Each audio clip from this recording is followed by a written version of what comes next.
Tengan todos muy buenos días, amados hermanos. Dios les bendiga.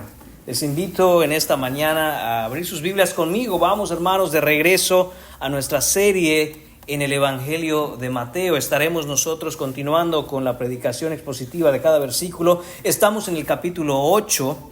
Los versículos que corresponden a esta mañana son los versículos del 1 al 4 en este mensaje titulado El Rey de toda Gracia. Dice así la bendita palabra del Señor. Cuando descendió Jesús del monte, le seguía mucha gente, y he aquí, vino un leproso y se postró ante él, diciendo: Señor, si quieres, puedes limpiarme. Jesús extendió la mano y le tocó, diciendo: Quiero, sé limpio. Y al instante su lepra desapareció. Entonces Jesús le dijo: Mira, no lo digas a nadie, sino ve, muéstrate al sacerdote y presenta la ofrenda que ordenó Moisés para testimonio a ellos. Oremos, hermanos. Señor y Padre, te damos las gracias nuevamente, Señor, en esta mañana. Bendito seas, Señor. Tú eres el único digno de recibir adoración, honra, alabanza. Eres el único digno, Señor, por los siglos de los siglos, de recibir el poder, Señor, y la gloria.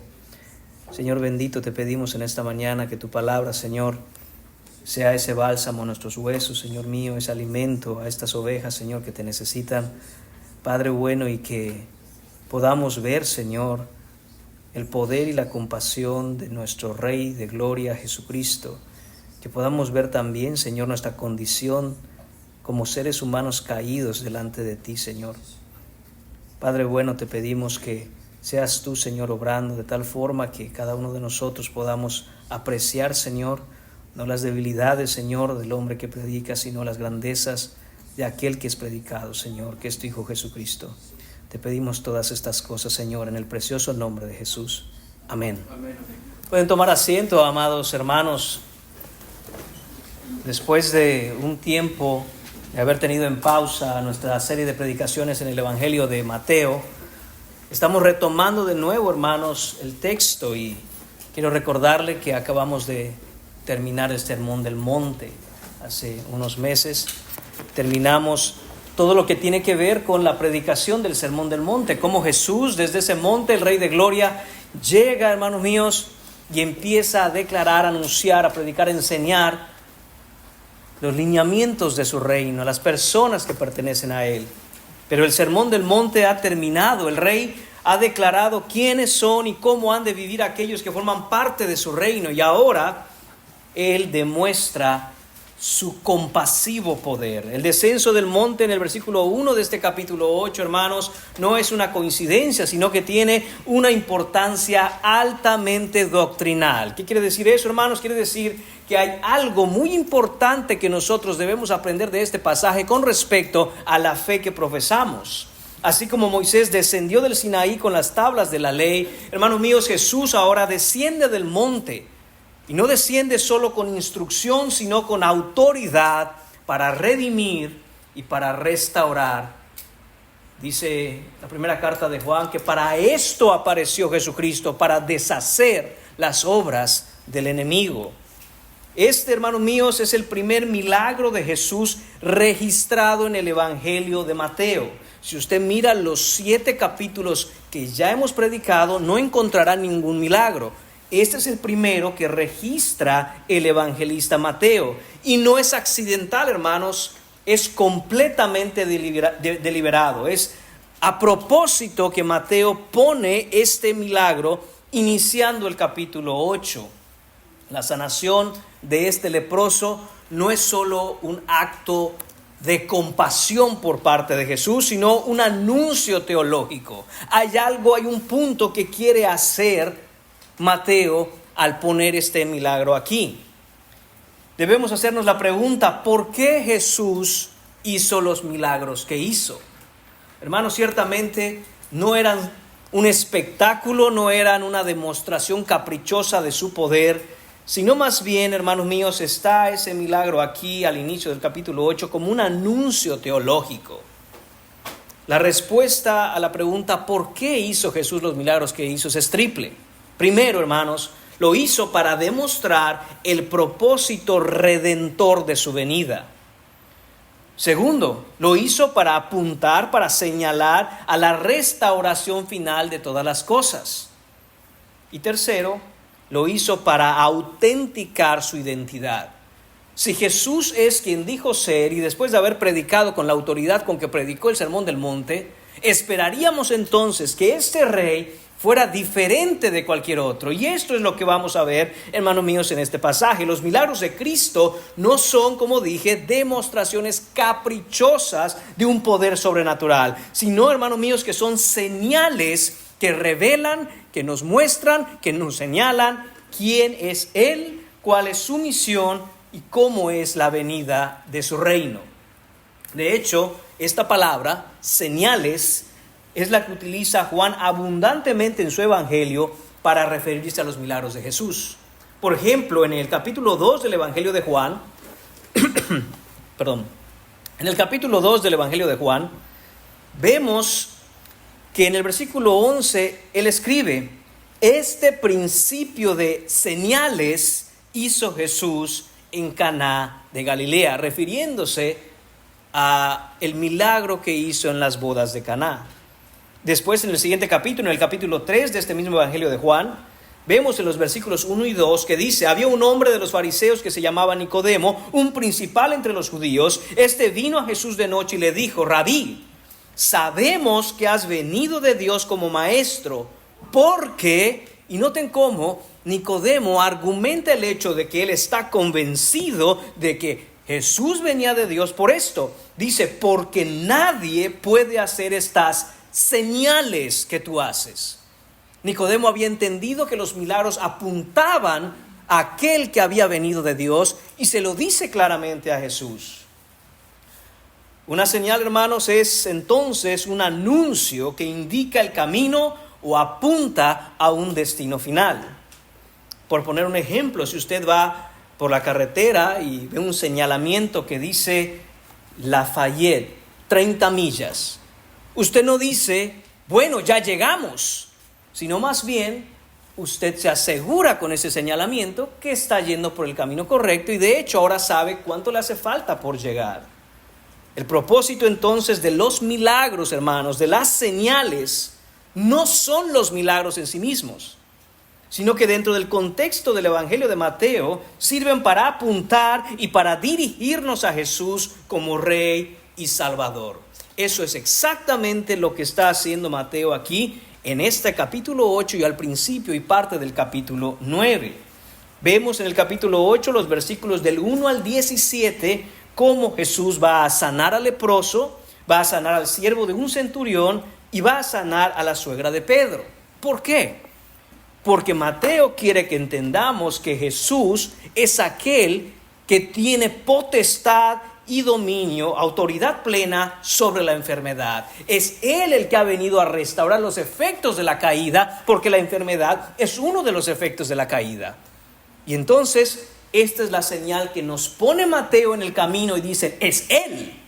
Pero no solo eso, en ese mismo capítulo 8, estaremos viendo en los domingos que siguen, que en los versículos 23 y a 27 Jesús calma la tempestad. ¿Por qué pone Mateo ese milagro ahí? Hermanos, porque quiere Mateo señalarnos a aquel que tiene autoridad plena sobre su creación. Nadie más tiene poder sobre la creación sino Jesucristo. En el capítulo 7 de este Evangelio de Mateo leíamos que es Dios quien hace salir su sol sobre buenos y malos, sobre justos e injustos. Y no perdamos de vista esa palabra. Él hace salir su sol. El sol es de Él, hermanos. Es su posesión. No es el sol de los científicos, no es el sol de los astrónomos, no es el sol ni siquiera, hermanos míos, de la madre naturaleza, es el sol de Dios. Y ahora Mateo quiere señalarnos de nuevo en esos versículos: es Él. Él es el que tiene autoridad absoluta sobre lo que es suyo, sobre su creación. En los versículos 28 a 34, seguimos en el capítulo 8 de Mateo, vamos a ver, hermanos, más adelante, que Jesús tiene dominio sobre los demonios. Lo hace expulsando a los demonios de estos endemoniados gadarenos que están ahí. Y por último, en el capítulo 9, Mateo vuelve a poner otra señal y nos dice, es Él. ¿Cómo? Porque en los versículos 23 a 26, Jesús resucita a la hija de Jairo, el principal de la sinagoga, mostrando que es Jesús incluso el que tiene potestad y autoridad sobre la misma muerte. Entonces, hermanos, vemos a Jesús con autoridad sobre la enfermedad, sobre la creación, sobre los demonios, incluso sobre la misma muerte. Jesús, por lo tanto, es el legítimo y auténtico Rey del cielo y la tierra. Esa es, hermanos míos, la función de los milagros. Hoy en día hay muchos lugares, vamos a llamarlos así, muchas personas incluso, que buscan los milagros, que buscan estar en un lugar en donde hayan señales, portentos, prodigios y milagros. Pero la pregunta ¿es este tipo de milagros los que son bíblicos? ¿Son ese tipo de señales que la Biblia nos muestra que deben dirigirnos y apuntarnos a Jesús? Hermanos míos, pienso que no. ¿Por qué? Porque muchas veces las mismas vidas de aquellos que dicen haber recibido milagros ni siquiera cambian. Entonces, hermanos, tengamos mucho cuidado con eso. No debemos ir buscando, hermanos míos, el espectáculo, el show, lo sobrenatural, simplemente por ello. La Biblia nos enseña, de nuevo, quiero dejar este punto bien claro, que los milagros descritos en los evangelios y en la Biblia son señales que nos apuntan a aquel que es el verdadero Rey de gloria. Nunca debemos olvidar, hermanos, que todos los milagros que hizo Jesús en esta tierra, en su ministerio, cuando estuvo encarnado, son apenas un pequeño susurro en comparación con el trueno de su poder que solo conoceremos en la eternidad. Al estudiar entonces los milagros de Jesús, hermanos, llegamos invariablemente al mismo destino: mirar la identidad de Cristo como Dios el Hijo encarnado, el Redentor, el Salvador, el Rey de gloria. Los milagros, por otro lado, hermanos, también cumplen un propósito didáctico. ¿Qué se refiere esto con un propósito didáctico? Quiere decir que buscan enseñarnos algo. Son como una metáfora viva en la cual nosotros podemos aprender aquello que se nos quiere enseñar. Así, cuando, por ejemplo, Jesús sana al paralítico de Betesda, debemos nosotros encontrarnos ahí mismo y decir: yo soy como ese paralítico, que no puedo seguir a Jesús a menos que Él venga y me dé piernas para seguirle. Cuando sana, por ejemplo, a un ciego, debemos entender que sin el milagro que obra Dios en nuestra vida para poder verle, somos incapaces de mirar su gloria.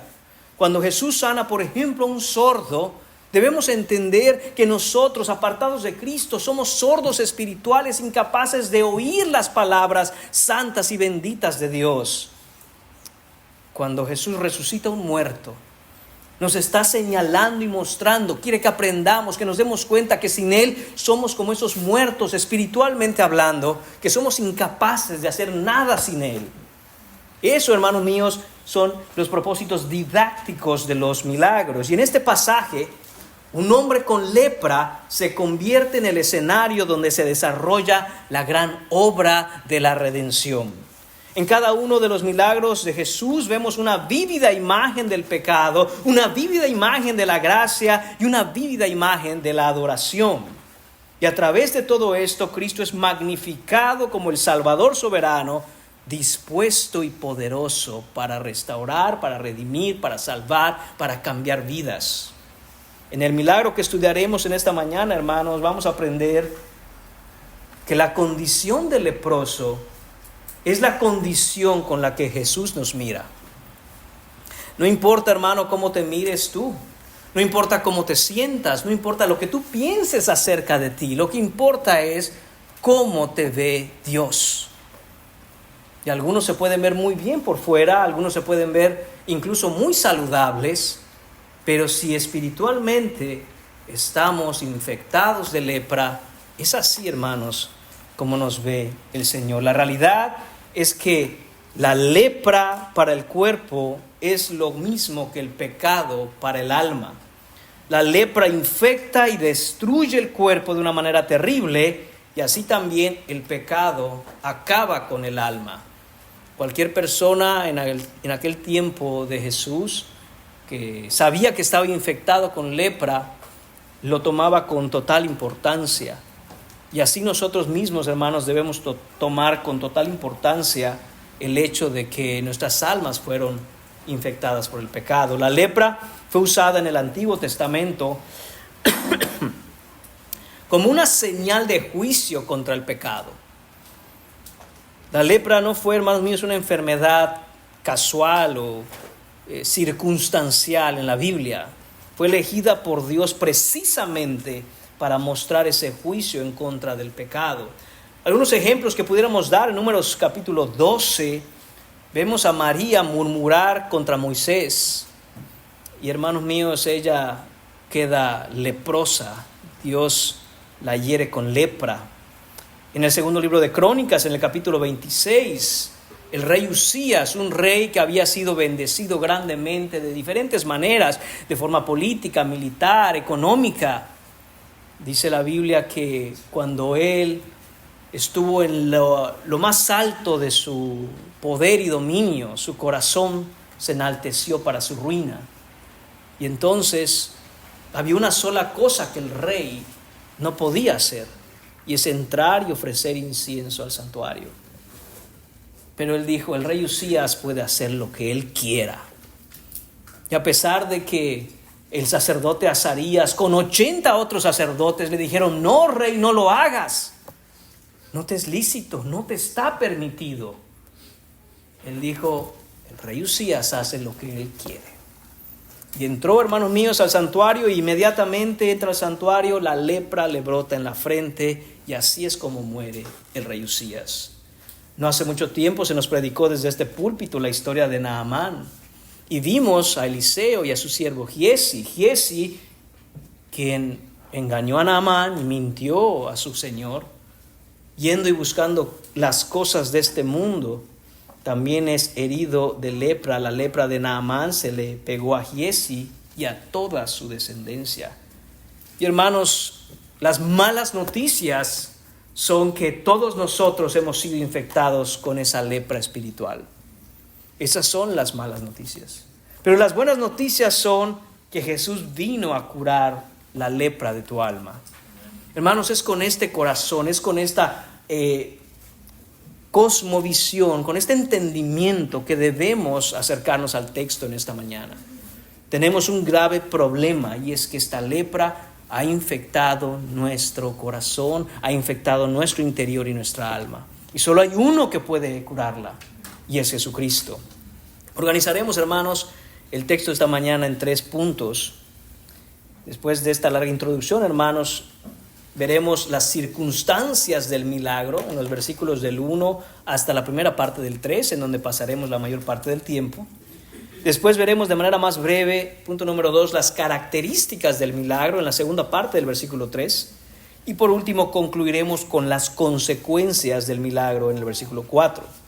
Así que, hermanos, sin mayor preámbulo, entremos en el texto directamente. Punto número 1 en esta mañana, las circunstancias del milagro, versículos desde el 1 hasta la primera parte del 3. Estas, hermanos míos, son las circunstancias que rodearon el milagro que vamos a estudiar hoy. Este es el contexto, hermanos, en el que se desarrolla esta escena. Dice el versículo 1, cuando descendió Jesús del monte, le seguía mucha gente. Esta escena, hermanos, comienza con Jesús descendiendo del monte sobre el cual acababa de predicar el sermón inaugural de su ministerio.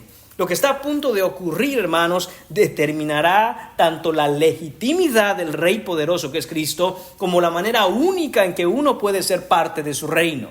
Recordemos que Jesús había dado diferentes características de aquellos que pertenecen a su reino, las bienaventuranzas que vimos. Después de eso, Él dijo claramente que Él no había venido a abrogar la ley, sino vino a cumplirla.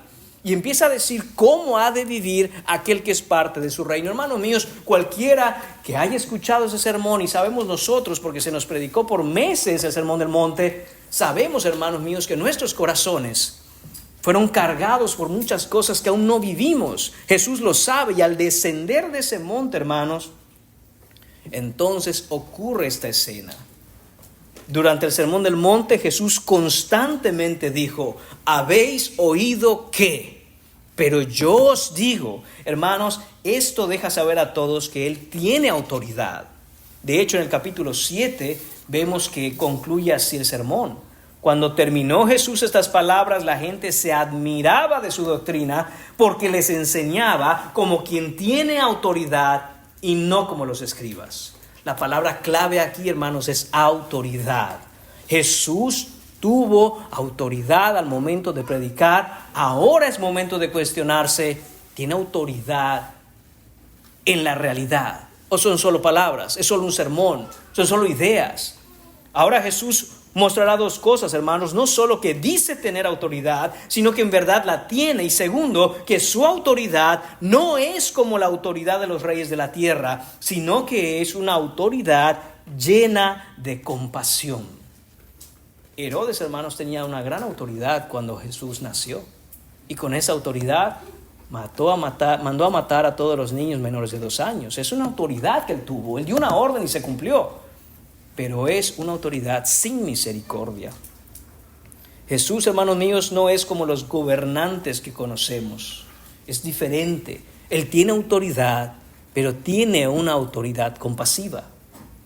Y debemos entonces tomar esto inmediatamente y cuestionarnos nosotros. ¿Qué hacemos nosotros, hermanos míos, con la autoridad que tenemos? Porque ciertamente se nos ha puesto en autoridad. Por ejemplo, los esposos tienen autoridad sobre su esposa y su familia. Esposo, ¿qué haces con la autoridad que tienes? ¿Eres un hombre con una autoridad compasiva o más bien eres un tirano? Los padres tienen autoridad sobre sus hijos.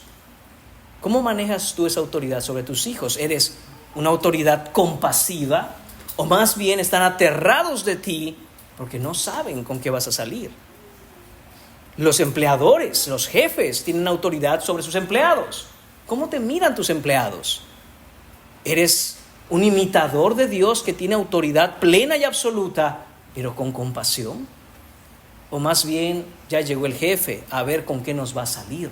Es que tiene un carácter terrible. Hermanos, debemos cuestionarnos cómo nosotros estamos imitando a Jesús en el tipo de autoridad que Él tiene.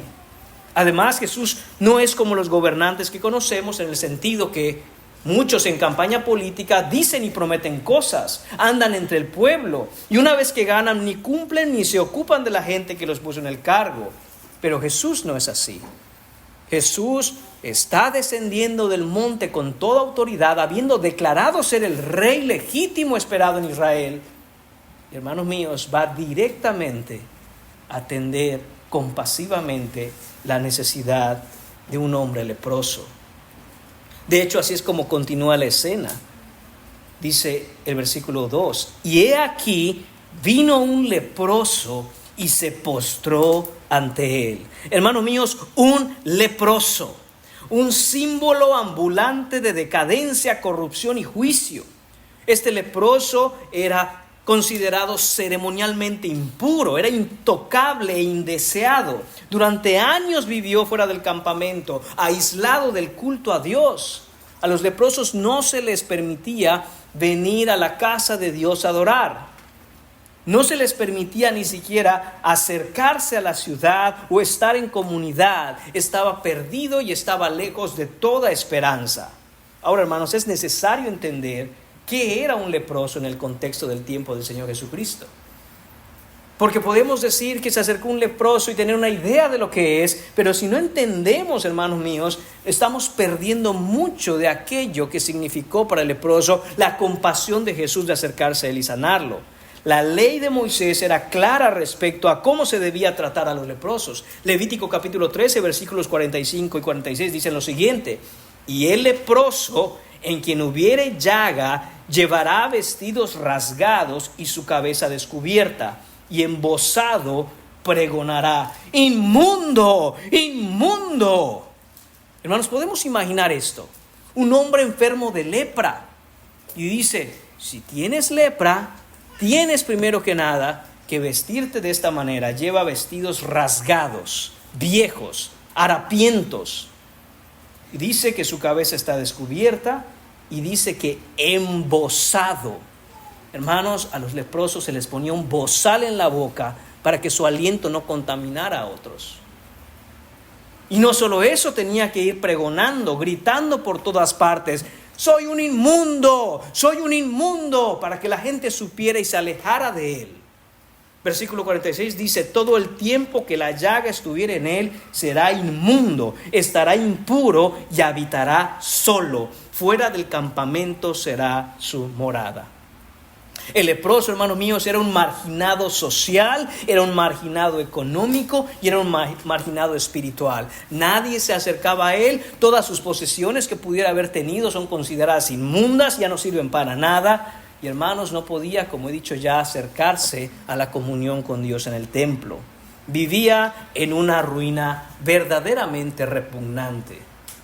Pero debemos saber, hermanos, también qué es la lepra, para que entendamos esta misericordia que Dios le ha dado. Escuche la descripción médica de la lepra. La lepra o mal de Hansen se llama así en honor al médico que aisló el agente productor de esta enfermedad. Se llama lepra porque viene de la palabra griega lepos, que significa escamas. Y esto es porque la piel se pone escamosa. Por lo general, esta enfermedad empieza con la pérdida de la sensibilidad en alguna parte del cuerpo. Luego, afecta a los troncos nerviosos. Los músculos se descomponen, se pudren. Los tendones se contraen y hace que las manos parezcan garras de animal. Aparecen ulceraciones en las manos y en los pies por la poca irrigación sanguínea. Las úlceras desarrollan una supuración repulsiva. Se empiezan a caer los párpados y las cejas. Y en esta etapa ya se puede ver a la persona con la lamentable condición leprosa. La piel alrededor de los ojos y las orejas comienzan a formar protuberancias con profundos surcos entre las hinchazones. Las cuerdas vocales se ulceran también. La voz se pone áspera y muy aguda y la respiración se entrecorta por la dificultad de ingerir aire. Luego llega la pérdida progresiva de los dedos de las manos y de los pies, hasta que se le cae toda la mano y todo el pie al leproso. Al tocar con el dedo también se pueden palpar las llagas. Además, el leproso se puede oler porque emite un olor muy desagradable a podrido. Si se permanece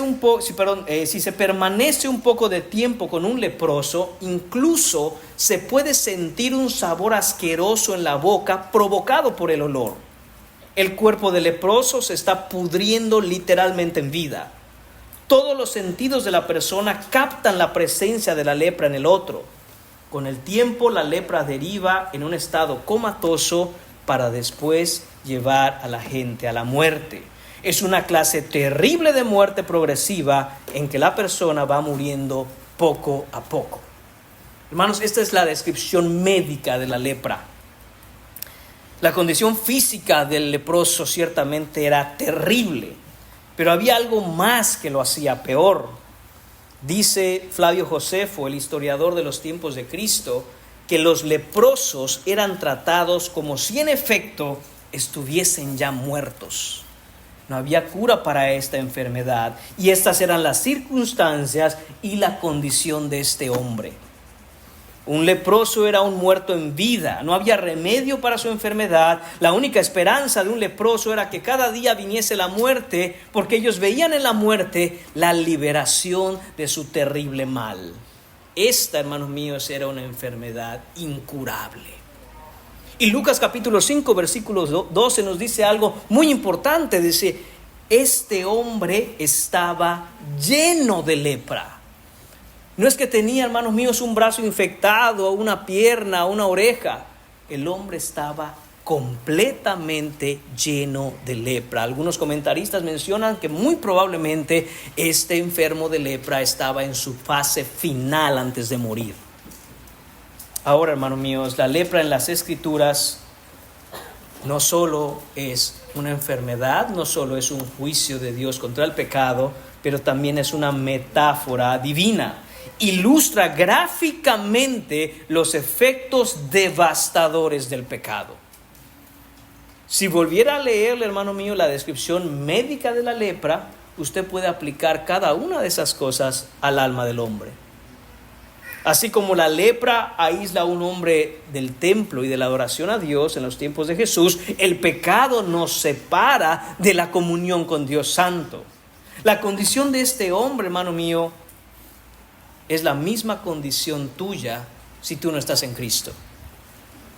Así como la lepra corroe la carne, el pecado está devorando tu alma. Y empieza con la insensibilidad a las cosas. Así como en el cuerpo empieza a perder la sensibilidad en las palmas, en los dedos, así el pecado empieza a acabar con la sensibilidad a las cosas santas en tu alma. Ya no te importan. No voy a llegar a la iglesia. Primero, sientes un remordimiento de conciencia, pero la lepra espiritual continúa. Bueno, no voy a llegar otro domingo. Bueno, ya llegaré cuando yo pueda. Y empieza a parecerte que eso es lo normal. Ya no hay una sensibilidad, ya no hay una respuesta, ya no hay nada en ti que estés sintiendo eso. Y entonces, por eso es que el pecador dice, es que yo no siento que necesito a Dios. Por supuesto que no, un leproso pierde toda sensibilidad. La condición de este hombre, hermanos, es definitivamente terrible. No estamos simplemente enfermos por el pecado, hermanos, estamos espiritualmente muertos, podridos, indefensos y sin nada que nos pueda curar si no estamos en Cristo. Pero aquí está, hermanos, el evangelio en acción. Dice el versículo 2, y he aquí, esa expresión que nos pone el evangelista Mateo en este versículo 2 es una interrupción divina. Y entonces, y de pronto, he aquí, dice el texto, vino este leproso y se postró ante él diciendo, Señor, si quieres, puedes limpiarme. Este hombre hace lo que la multitud jamás esperaría. Rompe el límite de su propia vergüenza para caer a los pies de Jesús. Él conoce y entiende su situación y de alguna manera había escuchado acerca de este hombre Galileo, de aquel. Las profecías del Antiguo Testamento señalaban. Y él decía, él seguramente puede limpiarme. A los leprosos, hermanos, no se les estaba permitido acercarse a la ciudad y si se acercaban, corrían el riesgo de morir apedreados. Sin embargo, este leproso estaba decidido y tenía que ver a Jesús. Piensen en eso, hermanos. No sé, hermanos míos, qué edad tenía este hombre. No sé por cuánto tiempo tenía la lepra. No sabemos su nombre, pero sí sabemos una cosa. Seguramente él argumentó en su cabeza, entro a la ciudad y encuentro a Jesús. Él puede salvarme. Y si me apedrean y me matan, de cualquier forma estoy condenado a la muerte.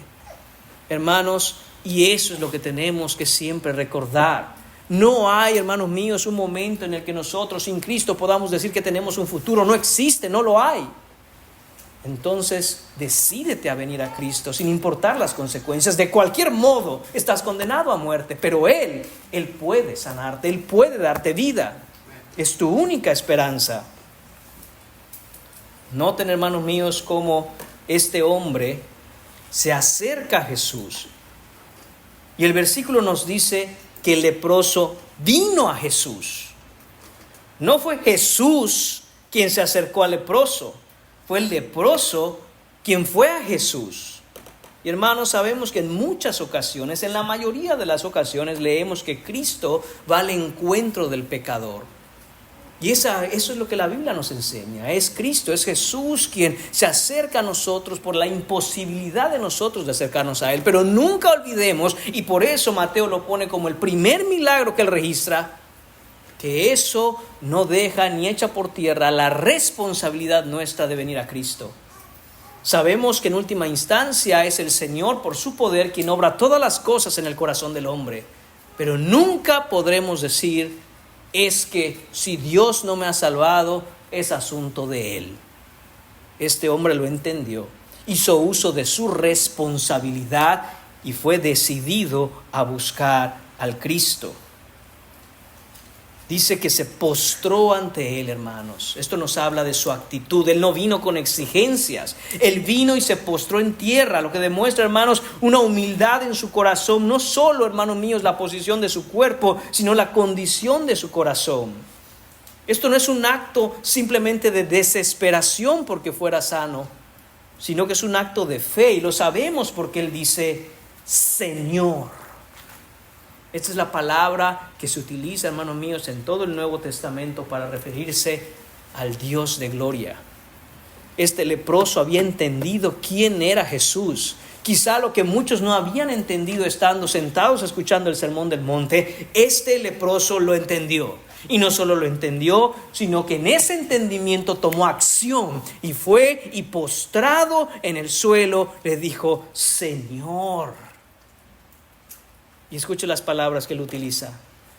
Si quieres, Señor, puedes limpiarme. Este leproso no dudaba del poder de Jesús para sanarlo. Él le dijo, tú puedes hacer esto, Señor. Yo lo sé, tú puedes. Lo único que separaba a ese leproso de su sanidad era la voluntad del Cristo. Por eso le dice, si quieres. Hermanos, qué diferente es de muchas oraciones, hermanos, que se escuchan hoy en día, en donde se le manda a Dios, se le decreta a Dios, se le ordena a Dios, como si tuviéramos, hermanos, algún tipo de autoridad sobre Él. Hermanos, casi que vemos en estas pocas palabras la actitud modelo para la oración del cristiano. Señor, si tú quieres, yo sé que tú puedes. Si tú quieres, Señor, si es tu voluntad, si tú, Señor mío, tienes para conmigo ese favor, si te place, Señor, si es para tu gloria, todo eso está implicado en la palabra, si quieres. Este leproso pronuncia, hermanos, palabras poderosas, no porque fueran grandes, sino muy por el contrario, porque fueron en sumisión, en contrición, en humildad. Y le dice entonces, Señor, si tú quieres. Es breve, pero es reverente y son palabras llenas de fe. Él no manda, Él no exige, Él solo confiesa que Jesús es el Señor y Él puede hacer lo que Él quiera. Esa palabra, hermanos míos, Señor, es el peso de todo el pasaje. Este hombre ve, hermanos míos, a Jesucristo como su única esperanza porque lo es, y ve en Jesús más que un hacedor de milagros. Ve a aquel quien tiene autoridad divina encarnada para hacer lo que le plazca. Observe de nuevo esos dos pilares teológicos de esta petición en esas pocas palabras que este leproso pronuncia. Primero, la soberanía de Dios, si tú quieres, Señor. Y segundo, la omnipotencia de Dios, puedes limpiarme. Este leproso no se cuestionaba, ¿será que Jesús pueda? Él puede, lo sabemos. ¿Él quiere? Pues si Él quiere, sí. Este leproso confía, hermanos míos, en la sabiduría de Dios. Confía en la bondad de Dios. Confía en el plan de Dios. El leproso confía en el poder de Cristo y somete todo lo que es Él a la sabiduría de Dios. Y esa es la postura del corazón del verdadero cristiano. Todo depende de su bendita y compasiva voluntad, porque de poder Él puede hacer lo que Él quiera. ¿Y qué es lo que pasó? Que cuando Jesús lo miró, comenzó a dirigirse hacia donde el leproso estaba. Hermanos, de nuevo, Jesús es un rabí, y los rabís no se acercan a los leprosos, no les está permitido ni siquiera estar cerca de un leproso. Quizá, hermanos míos, podemos imaginar hasta los discípulos intentando y pedirle a Jesús que se acerque. No, maestro, no ves que es un leproso, es un inmundo, no te contamines, no te acerques. Hermanos, podemos ver esa escena de miles de personas alrededor de Jesús, todos haciéndose a un lado cuando ven al leproso, cuando lo huelen. Y de pronto Jesús, en vez de hacer lo mismo que la multitud y apartarse de él, al escuchar, Señor, si quieres, puedes limpiarme. Y esta masa de carne desfigurada por la lepra, postrada en el suelo, y Jesús viene a él Imaginemos por un instante la reacción sorprendente, hermanos míos, de todos los que estaban allí. ¿Qué va a hacer Jesús acercándose a un leproso? Jesús entonces, dice el texto en el versículo 3, extendió la mano y le tocó diciendo: quiero, sé limpio. Hermanos míos, esto es verdaderamente impactante. Cristo de hecho pudo haber sanado a este hombre con una palabra a la distancia, pero no lo hizo. Lo tocó. Jesús extendió sus limpias y perfectas, santas y poderosas manos y tocó a este inmundo, podrido y repugnante leproso.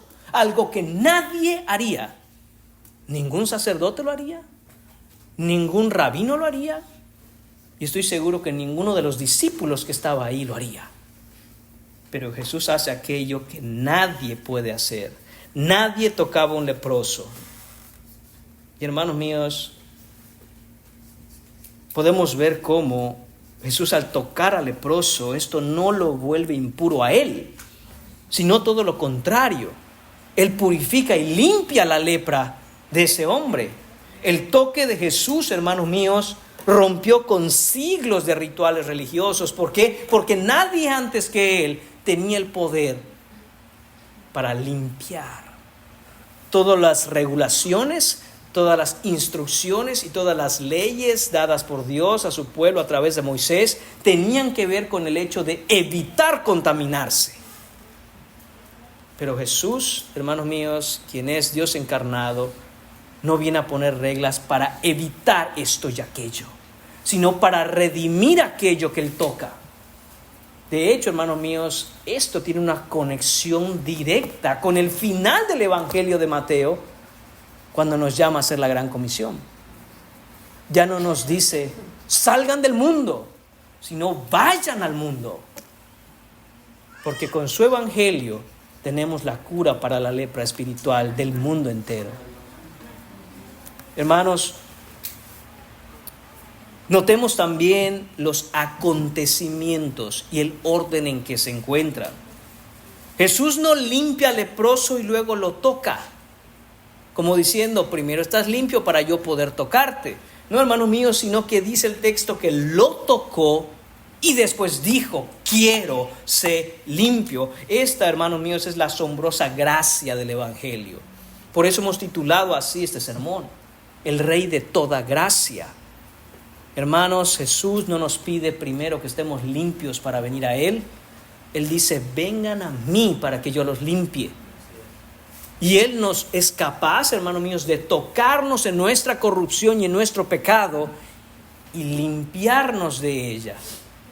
Muchos tienen la idea, hermanos, y no debemos tener esa idea, de que es que primero tengo que arreglar mi vida antes de venir a Cristo. Es que primero tengo que arreglar mi situación antes de venir a la iglesia. Es que primero tengo que ser un buen padre, una buena madre, un buen esposo, un buen hijo, un buen hermano, para yo poder decir que soy cristiano. Y no es lo que vemos, hermanos míos, en la enseñanza que nos da este milagro. Vemos que Jesús toca la repugnancia y suciedad, la enfermedad, hermanos míos, y la podredumbre de este hombre. Y dice entonces, quiero ser limpio.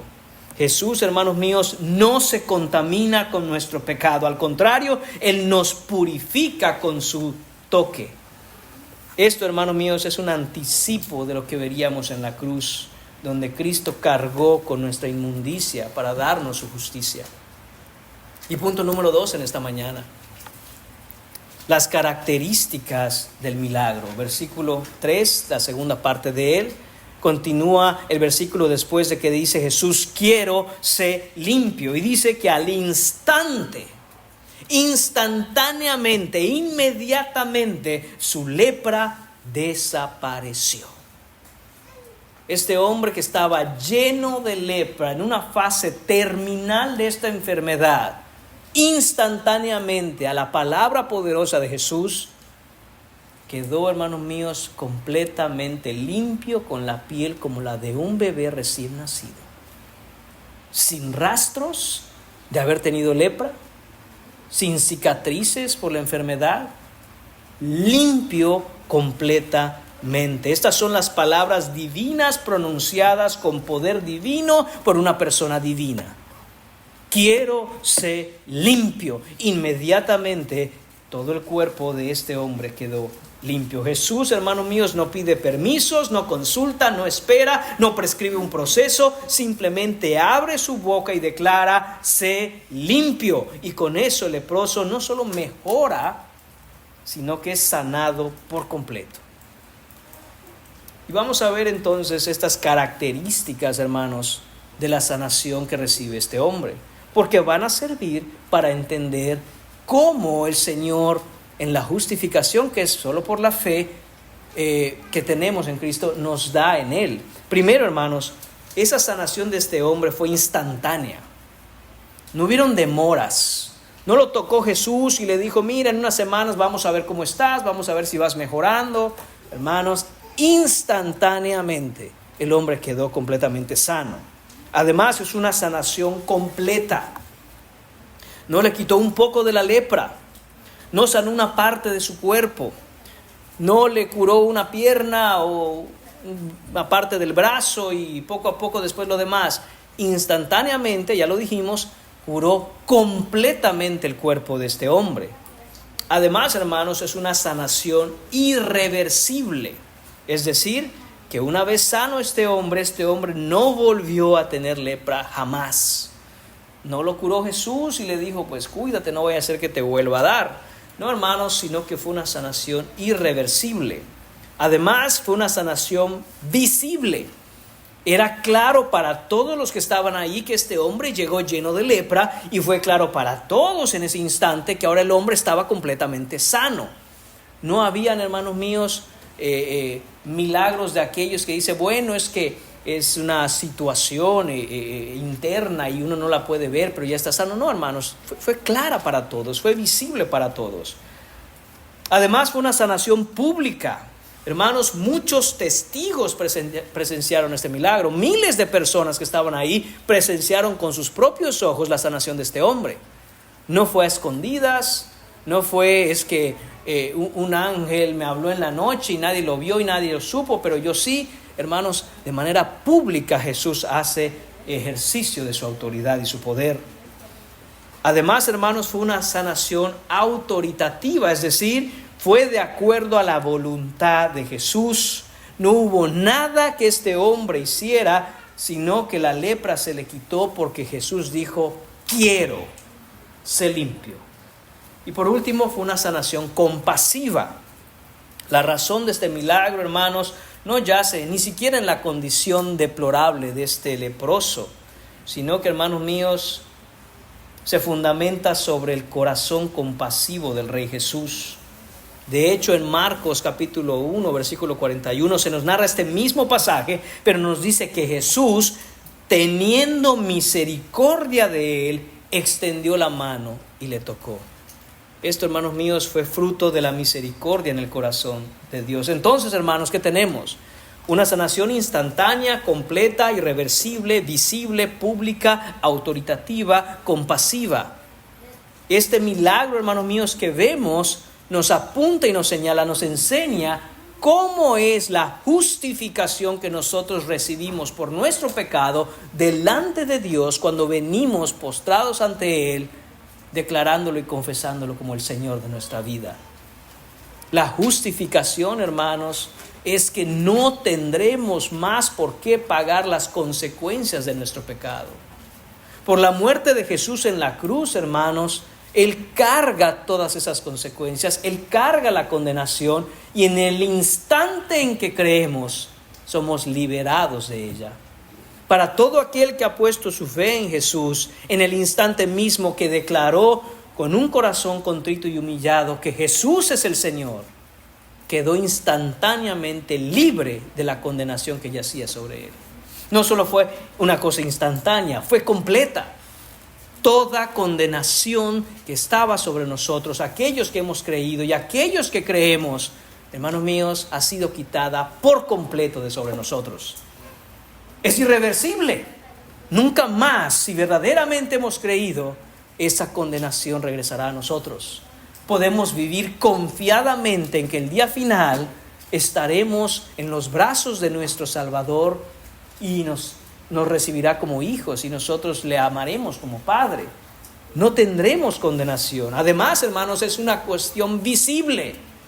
La vida de aquel que recibe la justificación por la sola gracia, solo por la fe, cambia de tal manera que se ve. Hermanos míos, debemos nosotros tomar esto como una cuestión personal. Todos aquellos que decimos que hemos creído el Evangelio, ¿pueden otros decir que esa justificación que nosotros hemos obtenido se ve?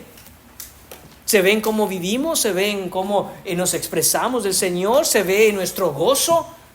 ¿O seguimos siendo los mismos amargados de siempre, como si la condenación que yacía sobre nosotros no hubiera sido quitada? Hermanos, debe ser algo visible, debe ser algo público. Cualquiera pudiera decir, yo conocía a este hombre, yo conocía a esa mujer antes, pero ahora hay algo diferente en ellos. Ahora hay algo diferente porque algo sucedió. Hubo un cambio, no es lo mismo. La justificación solo por la fe, hermanos, es una sanación del alma que es autoritativa. Es porque Jesús la ha mandado y es compasiva porque no depende de nosotros, sino de Dios que tiene misericordia. Este es el milagro verdadero, hermanos. Este es el milagro más profundo allá del milagro de la sanación física. Cuando Cristo habla, la muerte da paso a la vida. Cuando Cristo ordena, la corrupción nuestra huye. Y la misma voz que creó el mundo, ahora recrea el corazón de todo aquel que cree. Esta es la gracia eficaz de Dios. Esta es la justificación de pecados que encontramos en Cristo. Recuerde, Cristo no intenta justificarnos, Él lo hace.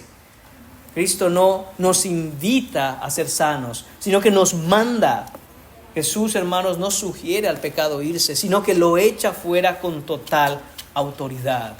Ahora, hermanos, es necesario también hacer una aclaración. No es lo mismo la justificación que obtenemos solo por la fe que la santificación por la cual tenemos que andar. Porque muchos pueden decir, bueno, hermano, yo tengo muchos años en el Evangelio y la verdad, aún hay cosas en las que lucho, aún esa lepra me quiere agarrar, aún hay partes de mí en donde la enfermedad mortal de esa lepra quiere vencerme. ¿Qué quiere decir? ¿Que no he recibido entonces ese toque de Cristo Jesús para sanar mi alma? No, hermano, recuerda, la justificación, el hecho de que pase lo que pase, estaremos en gloria con Dios porque Jesús pagó, ha sido consumada. Jesús desde la cruz gritó, consumado es. Toda la obra ha sido completada, no hay nada más que tengas que hacer. Pero en su misericordia el Señor ahora empieza a santificarnos. Esa, hermanos míos, es una historia larga, esa es otra historia. Pero vemos aquí entonces lo que nos apunta es a la justificación que obtenemos en Cristo. Si Cristo ha pronunciado la palabra sobre tu alma, sé limpio, entonces, hermano, estás verdaderamente limpio. No hay nada de lo que tengas que estar avergonzado. Cristo cargó tus vergüenzas. No hay nada más a lo que ahora tengamos que esforzarnos por agradar a Dios, porque Cristo ya agradó al Padre. No hay condenación alguna a la que tengamos que temer, porque Cristo la recibió toda en la cruz por nosotros. No dudes de la suficiencia del poder de Cristo. No dudes de la seguridad de sus palabras. Aférrate a la verdad. La palabra de Cristo es más fuerte, más profunda y más poderosa que cualquier mancha de tu pecado. No sé cuál sea tu condición hoy. No sé si ya estás en Cristo y gloria a Dios, dices amén, ese era yo y ahora he sido sanado, he sido limpiado. O quizá estás aquí sentado y jamás, nunca has venido verdaderamente a los pies de Cristo. Ven a los pies de Cristo y dile, Señor, si quieres, puedes limpiarme. Soy un leproso espiritual y estoy condenado a muerte, pero tú puedes salvarme. No importa qué tan profunda sea tu enfermedad, no importa qué tan grande o qué efectos o qué consecuencias haya tenido tu pecado, el Señor puede quitar la condenación de sobre ti. Pero así como este hombre vino postrado ante Jesús, así es tu responsabilidad venir hoy postrado ante Él. Él puede darte salvación. Punto número 3 y final esta mañana.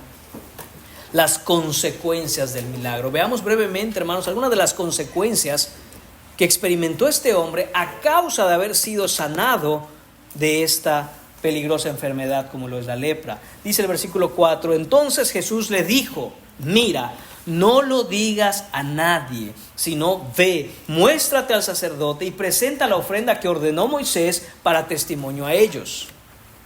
Jesús instruye a este hombre a no decir nada. Le pide obedecer la ley mosaica. ¿Por qué? Porque por un lado le dice no digas nada. Parecería, hermanos míos, contra naturaleza. ¿Cómo no decir nada? Este hombre estaba completamente lleno de lepra y ahora está completamente sano. Bueno, la razón para eso, hermanos, es que Jesús no quiere que la gente empiece a seguirlo, empiece a buscarlo única y exclusivamente por el hecho de que puede sanar. Jesús no quiere que la gente tenga un mensaje equivocado acerca de él, como diciendo, mira, ese hombre es un milagrero, es un curandero. No es el tiempo aún. No ha predicado todo lo que tiene que predicar, no ha subido a la cruz, no ha muerto, no ha resucitado. Después de eso, entonces la orden será vayan a las naciones a contar esto. Pero por ahora, Jesús no quiere que la gente tenga el mensaje equivocado. Y le dice a este hombre, no digas nada. Pero la otra instrucción es que obedezca la ley mosaica. Muéstrate al sacerdote, le dice. Ve, eso sí, ya como hombre limpio que eres, ve al templo y muéstrate al sacerdote. Presenta la ofrenda que ordenó Moisés. Aquí notamos algo que Jesús ya había dicho en el Sermón del Monte. Él no vino a abrogar la ley. Él le instruye claramente, ve y cumple con lo que está escrito. Pero hay algo más. Añade esta frase Jesús, hazlo para testimonio a ellos. Hermanos, un testimonio, un testigo. El milagro no fue para un sensacionalismo, no fue show, no fue espectáculo, sino, hermanos míos, tuvo también este propósito, esta función, que es dar testimonio de quién es Jesús. Ya lo hemos dicho antes. Los sacerdotes necesitaban saber que el Mesías estaba aquí. La sanidad fue la señal, y la señal apuntaba a Cristo. Esta fue la razón por la cual este hombre tenía que ir a los sacerdotes. Y dice, para testimonio a ellos. Los sacerdotes, si usted lee el Antiguo Testamento, notará que cuando alguna persona en el pueblo de Israel detectaba algún tipo de anomalía en su piel, tenía que ir al sacerdote. El sacerdote lo examinaba y decía, vamos a ponerte en cuarentena por unos días, vamos a regresar a ver. Y empezaban a examinar básicamente lo que había pasado en su piel. Y si tenía ciertas características que el Señor había dejado en su palabra para que el pueblo supiera, entonces al cumplir con esas características era declarado leproso. Esto es lo que había pasado con este hombre. Seguramente en su momento este hombre había ido y lo habían encontrado leproso. Y entonces procedieron a hacer todo lo que Levítico decía. Pero ahora estos mismos sacerdotes que en algún momento vieron a este hombre leproso y lo declararon y condenaron como leproso, tenían que volver a examinarlo y ver que estaba completamente limpio. Y entonces iba a venir la gran pregunta: ¿cómo es que estás limpio? ¿Y qué iba a decir el hombre? Jesús, aquel que predicó en el monte, bajándose de ahí yo lo agarré y le dije, Señor, si quieres puedes limpiarme. Él me contestó, quiero ser limpio y aquí estoy. ¿Qué tendrían que hacer los sacerdotes? Entender la señal, entender que esto apuntaba a que el Rey de Gloria, que ha venido a restaurar todas las cosas, producto y efecto de la caída, estaba entre ellos. Tristemente, hermanos, conocemos la historia y ni los sacerdotes, ni los religiosos, ni el pueblo judío aceptó a su Mesías. Pero bendito sea Dios que la palabra dice que a los suyos vino y los suyos no le recibieron, pero todo aquel que le recibió se le dio dada potestad para ser hijo de Dios. Hermanos míos, y esto es lo que había pasado con este hombre. La sanidad de este leproso atestiguaba sin lugar a dudas que Jesús es el Rey Mesías prometido. Por otro lado, hermanos, Marcos nos narra que a pesar de que Jesús le pida al leproso sanado no decírselo a nadie, en su gozo y en su humanidad no se pudo contener. Dice, pero ido él comenzó a publicarlo mucho y a divulgar el hecho. De manera que ya Jesús no podía entrar abiertamente en la ciudad, sino que se quedaba fuera en los lugares desiertos y venían a él de todas partes. Hermanos, ¿cuánto han cambiado las cosas? Este hombre leproso que fue sanado, que fue tocado por Jesús, se le dio la instrucción directa de la boca de Jesucristo: no se lo digas a nadie. Pero en su humanidad, en su debilidad, en su gozo, dice, ¿cómo me lo voy a callar? Y no dice que lo contó aquí y allá. Dice Marcos que comenzó a publicarlo mucho. No se callaba de hablar de esto y a divulgar el hecho por todas partes. ¿Y por qué digo que los tiempos han cambiado mucho, hermanos míos? Porque ahora parece que estamos al revés. Jesús nos ha dicho, vayan y cuenten esto, publíquenlo mucho, háblenlo por todas partes. Y nosotros preferimos decir, no. Hermanos, estamos ahora sí que con las patas para arriba y la cabeza para abajo. Ahora es el momento, hermanos. Ahora es el momento de que si tú has recibido la salvación que es solo por fe en Cristo Jesús, ve y sé un testimonio para los demás.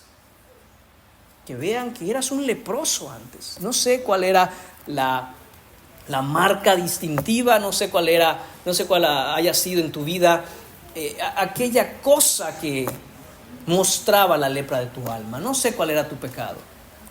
Pero ahora que has sido limpiado, ve y anda por todas partes, y cuando te vean que no eres el hombre de antes, que no eres la mujer de ayer, es que Jesús me cambió, es que Jesús me ha limpiado, es que su gracia me tocó. Hermanos, pero ninguno que estando leproso, hermanos míos, vaya diciendo que fue sanado, se le creerá. El testimonio es de este hombre que está limpio. Y así nosotros, hermanos, debemos mostrar cada día una vida más limpia de los efectos de la lepra espiritual para testimonio a los demás, para que no quede la menor duda y seamos una señal viva que apunte a Jesús, que nuestras vidas sean esos señalamientos por la carretera de la vida de los demás, que apunten, que señalen, que muestren el camino y el destino que es Jesucristo. En conclusión, hermanos, este milagro es más que una simple historia. Esta es tu historia si es que has venido a Cristo en arrepentimiento y fe. Una vez impuro, pero ahora limpio y sanado. Una vez fuera del campamento, fuera de la comunidad del pacto, fuera de Dios, pero ahora has sido acercado al pueblo de Dios. Una vez un mendigo, ahora un hijo. Una vez a punto de morir bajo la condena de tu lepra, pero ahora limpio y sanado por la gracia del Señor Jesucristo. Hermanos míos, quiero concluir con unas breves aplicaciones. Dos realmente, una para aquellos que ya estamos en Cristo por la fe. Debemos entonces, hermanos, someternos a la voluntad de Dios y no luchar contra su compasiva voluntad para nosotros.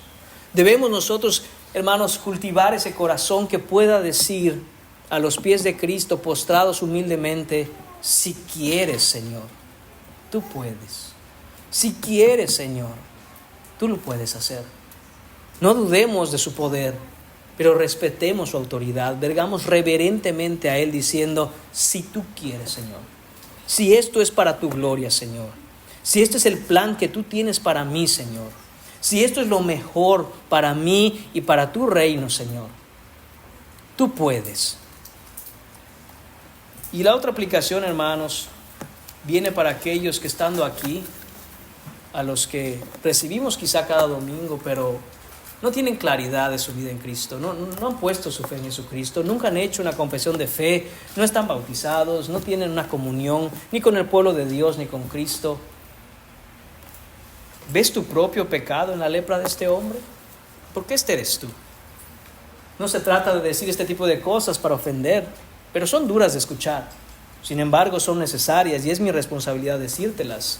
¿Estás lo suficientemente desesperado como para arrojarte a los pies del único que puede salvarte? Deberías estarlo. Porque tú no sabes cuándo la lepra de tu pecado te dejará en coma y te matará. Puedes pensar que en este momento estás bien, pero no lo sabes realmente. ¿Has doblado tus rodillas y tu corazón como este hombre? Deberías hacerlo. La verdadera fe reconoce que Cristo puede y se somete a su voluntad. Así que ven hoy a los pies de Cristo y dile, si quieres, puedes limpiarme, Señor. Si quieres, puedes salvarme, Señor. De ti dependo, Señor, porque soy un leproso espiritual. Porque sin ti no hay nada, no hay vida. Porque sin ti es cuestión de tiempo para que esta lepra me mate y me condene. Ven a Él, póstrate ante Él. Cristo todavía toca a los intocables, todavía habla a los indignos, todavía salva hasta los más perdidos. Y si vienes postrado ante Él con un corazón contrito y humillado, escucharás su voz decir, quiero ser limpio. Oremos. Señor y Padre, gracias te damos en esta mañana, Señor mío, por tu infinita gracia, Señor. Todos aquí o fuimos esos leprosos o somos esos leprosos. El único limpio aquí eres tú, Señor, y el único que puede limpiar. Padre, te pedimos que en tu gracia, en tu misericordia, en tu compasión, en tu favor, extiendas tu mano, Señor, a estos leprosos que somos, Señor. A este pueblo infectado, Señor, con una enfermedad mortal. Y que tu toque nos sane, Señor. Que los toques de tus benditas y poderosas manos, Señor, limpien nuestras vidas. Señor Padre, no hay nada que podamos nosotros decir o argumentar para explicarte que lo merecemos, Señor. Ciertamente no lo merecemos. Por eso, Señor, confiamos en tu infinita compasión, Señor. Gracia, misericordia. Padre, y haciendo eco de este texto, Padre, terminamos esta oración pidiéndote, Señor, que limpies tu iglesia, Señor, que limpies a cada persona que forma parte de la membresía de esta iglesia y a cada persona aquí, Señor. Te pedimos, Señor, como este hombre diciéndote, Señor, si quieres, puedes limpiarnos, Señor. Te lo pedimos en el precioso nombre de tu Hijo Jesús. Amén.